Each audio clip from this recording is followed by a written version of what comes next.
Halo semuanya, selamat datang di Nice On Channel. Mudah membayangkan perlombaan senjata selama Perang Dingin sebagai semacam kompetisi anak-anak antara NATO dan blok komunis, di mana mereka berlomba menciptakan struktur logam yang panjang dan kuat untuk menembus pertahanan lawan secepat mungkin sebelum melepaskan muatan mereka. Namun, kompleks industri militer dari kedua pihak tidak beroperasi hanya untuk bersenang-senang. Biasanya, ketika militer suatu negara mengalokasikan anggaran besar untuk kendaraan atau sistem senjata baru, itu karena ada kebutuhan untuk mencapai tujuan taktis, operasional, atau strategis tertentu, atau untuk bersiap menghadapi ancaman di masa depan. Menjelang akhir 1950, Angkatan Laut Soviet menganggap kapal selam penyerang milik NATO sebagai ancaman serius. Pada masa itu, kapal selam NATO umumnya memiliki kecepatan lebih tinggi dibandingkan kapal selam Soviet. Untuk menghadapi hal ini, para perencana Soviet menetapkan tujuan, menciptakan kapal selam bertenaga nuklir yang bisa mengungguli semua kapal lawan, baik di permukaan maupun di bawah air. Fokus utama kapal ini adalah untuk mencegah dan menghancurkan kapal selam musuh, atau dalam istilah militer disebut sebagai kapal perang anti kapal selam atau ASW.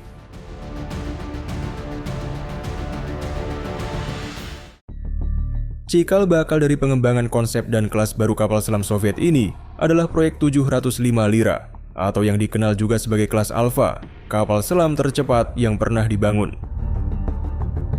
Tantangan dalam proyek ini sangat besar, sehingga dua biro desain dikerahkan sekaligus, yaitu Malekith dan Rubin, juga dikenal sebagai Biro 16 dan Biro 143. Malekith dianggap sangat cocok untuk proyek ini, karena mereka sebelumnya telah membangun kapal selam nuklir Soviet pertama, Leninsky Komsomol. Pengembangan dimulai pada tahun 1958, saat para desainer menyusun konsep kapal ASW baru yang harus mampu bergerak lebih cepat dari kapal selam NATO, dengan target kecepatan minimal 40 knot, atau sekitar 74 km per jam. Sebagai perbandingan, kapal selam nuklir kelas Skipjack milik Amerika Serikat yang diperkenalkan pada tahun 1959 memiliki kecepatan terendam 33 knot yang saat itu sudah dianggap luar biasa. Untuk mencapai kecepatan tinggi, para desainer fokus pada pengurangan massa kapal selam hingga maksimal 1.500 ton. Salah satu caranya adalah dengan hanya menggunakan satu reaktor dan sistem kontrol yang serba otomatis yang memungkinkan jumlah awak dikurangi menjadi 9 perwira dan 3 perwirawaran. Langkah besar berikutnya adalah mengubah desain lambung. Daripada memakai lambung ganda berbahan baja seperti biasa, mereka memilih lambung tunggal dari paduan titanium. Titanium dipilih karena 33% lebih ringan dari baja dan lebih kuat, memungkinkan lambung menahan tekanan tinggi tanpa menambah berat. Dengan desain ini, kapal selam akan mampu menyelam lebih dalam dan bergerak lebih cepat dari kapal lawan. Titanium juga lebih tahan terhadap ledakan dan memiliki sifat non-magnetik yang membuatnya sulit dideteksi melalui sensor anomali magnetik. Pembangunan dimulai awal tahun 1959 di galangan kapal Admiral di Leningrad, sekarang Saint Petersburg. Namun, tak lama kemudian para insinyur menyadari bahwa kapal selam 1.500 ton tidak mungkin direalisasikan. Angkatan Laut juga tidak menyukai ide lambung tunggal, meskipun terbuat dari titanium, karena kapal akan beroperasi di perairan Arktik yang dingin dan ekstrim. Militer menginginkan lambung ganda yang lebih andal. Selain itu, teknologi otomatisasi yang tersedia belum cukup matang, sehingga banyak fungsi harus kembali dilakukan secara manual. Jumlah awak pun meningkat lebih dari 2 kali lipat menjadi 27 orang, sehingga dibutuhkan ruang tambahan untuk akomodasi. Akhirnya, para desainer menyadari bahwa untuk mencapai keandalan yang diinginkan, mereka butuh volume kapal yang lebih besar. Pertanyaannya kemudian adalah, bagaimana cara mengurangi beratnya? Salah satu opsi yang dipertimbangkan adalah mengurangi pelindung reaktor nuklir. Meskipun ini menimbulkan risiko karena reaktor menghasilkan polonium-210, isotop yang sangat radioaktif. Namun, pada akhirnya mereka menyadari kapal tidak bisa dibuat lebih ringan dari 2.300 ton.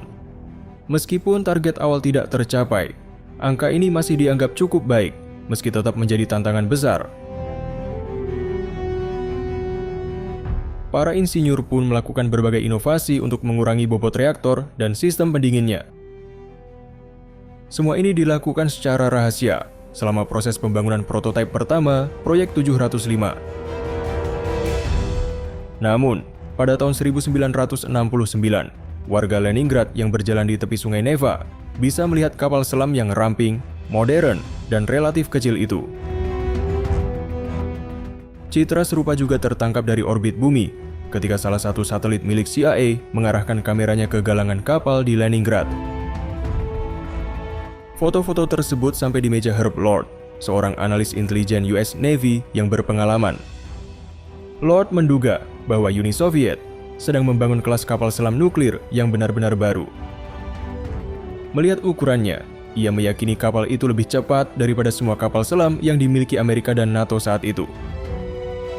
Ia juga mencatat bahwa galangan kapal Leningrad terhubung ke fasilitas lain di Sosnovy Bor melalui jalur laut yang menunjukkan proyek ini besar dan sangat mahal.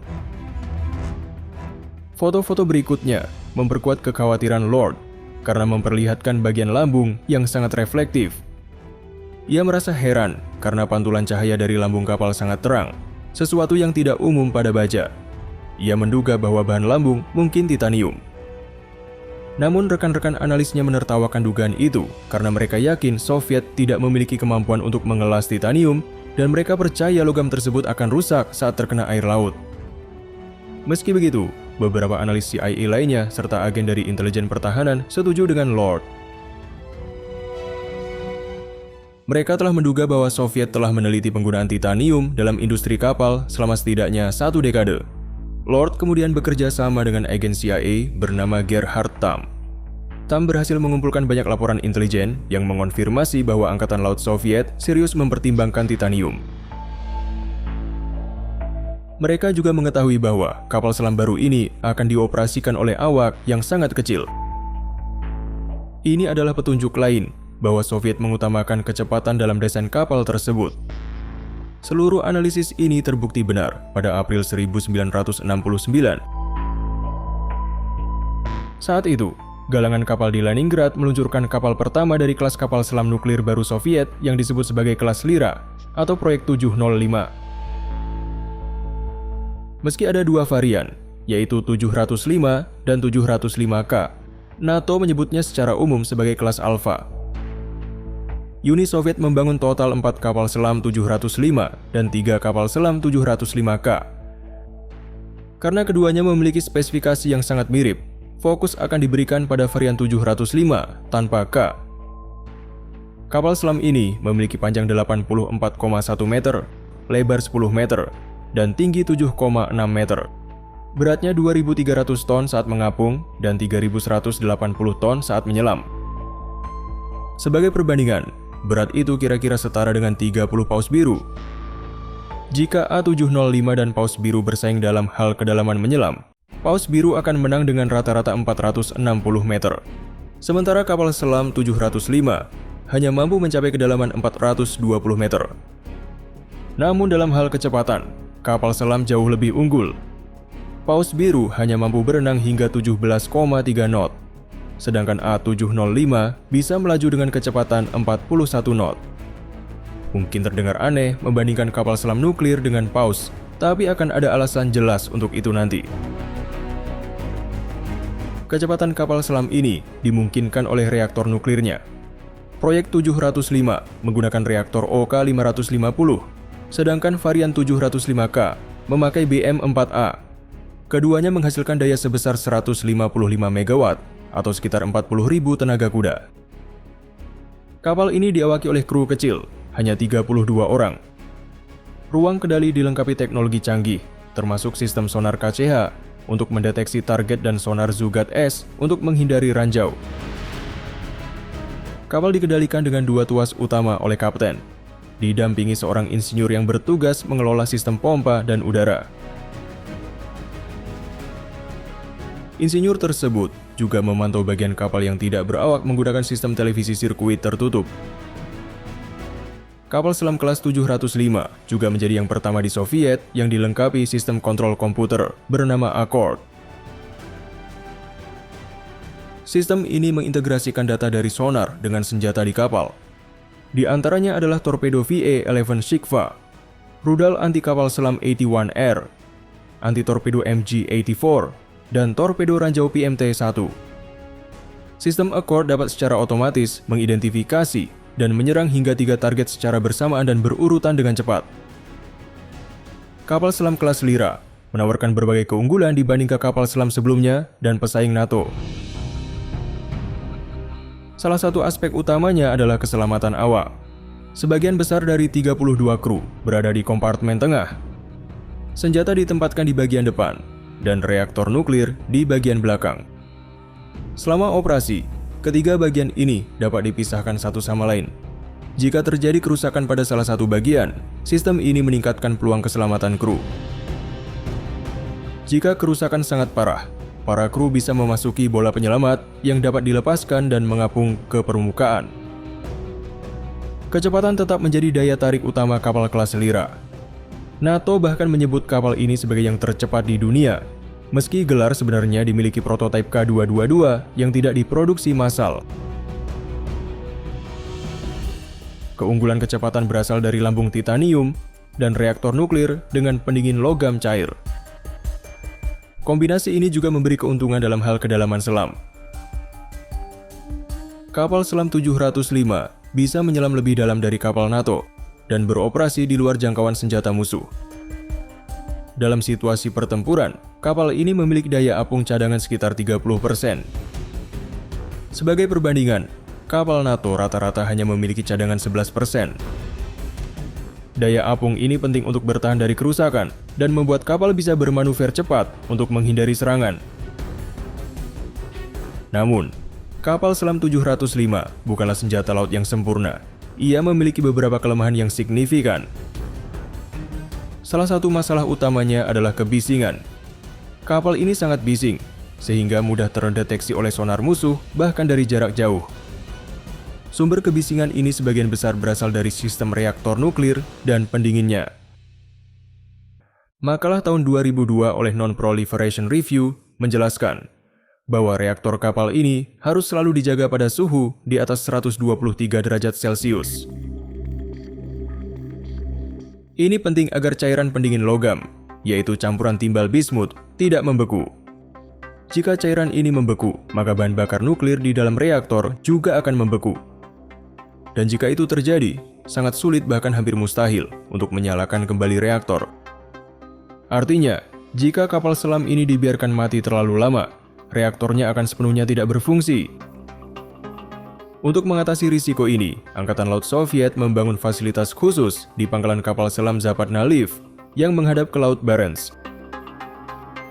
Tugas fasilitas ini adalah menyediakan uap panas untuk menjaga suhu reaktor kapal selam tetap stabil. Namun, sistem ini terbukti mahal dan tidak bisa diandalkan karena fasilitas tersebut juga sering rusak. Solusi terakhir yang dilakukan Soviet adalah membiarkan reaktor terus berjalan tanpa henti. Artinya, kapal selam harus terus diawaki sepanjang waktu. Namun, menjalankan reaktor terus-menerus menimbulkan risiko lain. Reaktor menghasilkan neutron yang bereaksi dengan isotop bismut 209 dalam cairan pendingin. Reaksi ini menciptakan bismut 210, yang kemudian berubah menjadi polonium 210. Menurut CDC, polonium 210 adalah isotop radioaktif yang memancarkan partikel alfa berenergi tinggi. Paparan dalam jumlah besar dapat merusak sel tubuh dan materi genetik secara serius. Meski pelaut Soviet tidak menelannya, mereka kemungkinan besar menghirup partikel ini selama misi laut yang panjang. Artinya, mereka terus-menerus terpapar bahaya medis dari radiasi. Kapal selam pertama dari kelas 705 adalah K-64. Diluncurkan pada 2 April 1969 dan mulai beroperasi pada 31 Desember 1971 di bawah komando Kapten A.L.S. Pushkin. Pada awal 1972, K-64 menjalani serangkaian uji coba di Laut Barents. Namun, dalam salah satu uji coba itu, terjadi kebocoran pada sistem pendingin reaktor. Cairan timbal bismut bocor ke kompartemen luar, menyebabkan kerusakan signifikan. Lebih parah lagi, cairan pendingin membeku secara permanen dan membuat reaktor tidak bisa digunakan kembali. K-64 akhirnya dibongkar, dan kompartemen reaktornya diisi dengan bahan pelindung seperti fural dan bitumen untuk menghentikan penyebaran radiasi. Seluruh blok mesin kemudian dibuang secara diam-diam ke Laut Kara di sisi lain Kepulauan Novaya Zemlya. Ironisnya, pada tahun yang sama, Moskow telah menandatangani Konvensi London 1972 yang melarang pembuangan limbah radioaktif ke laut. Menurut Non-Proliferation Review, reaktor yang gagal dari K-64 kemudian dipindahkan dan disimpan di daratan dekat Teluk Gika. Meski mengalami kegagalan besar, Angkatan Laut Soviet tetap melanjutkan proyek ini. Antara Desember 1977 hingga Desember 1981, 6 kapal selam lanjutan, varian 705 dan 705K, resmi dioperasikan. Meskipun kapal-kapal ini tidak pernah digunakan dalam pertempuran, kehadiran mereka cukup untuk membuat NATO waspada. Sebagai respons, Amerika Serikat dan Inggris mengembangkan torpedo baru yang lebih cepat. Dua kapal, yaitu K-373 dan K-316, beroperasi tanpa masalah selama masa dinas mereka. Keduanya dipensiunkan pada 1990 dan dibongkar pada 1994. Kapal K-493 bahkan bertahan hingga setelah runtuhnya Uni Soviet. Ia sempat di-upgrade dengan reaktor BM-4 dan dipakai sebagai kapal latihan hingga dipensiunkan tahun 1996, lalu dibongkar pada 1977. Tiga kapal selam lainnya memiliki riwayat yang lebih bermasalah.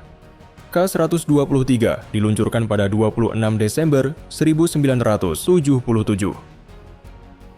Namun, pada tahun 1982, ia mengalami kecelakaan besar akibat kebocoran pendingin timbal bismut yang mengkontaminasi seluruh kompartemen reaktor. Perbaikan kapal ini memakan waktu hampir 9 tahun. Baru pada tahun 1991, K-123 kembali aktif di laut. Inilah akhir dari episode kali ini. Bagaimana menurutmu? Tulis pendapatmu di kolom komentar. Dan nantikan episode selanjutnya hanya di Nest On.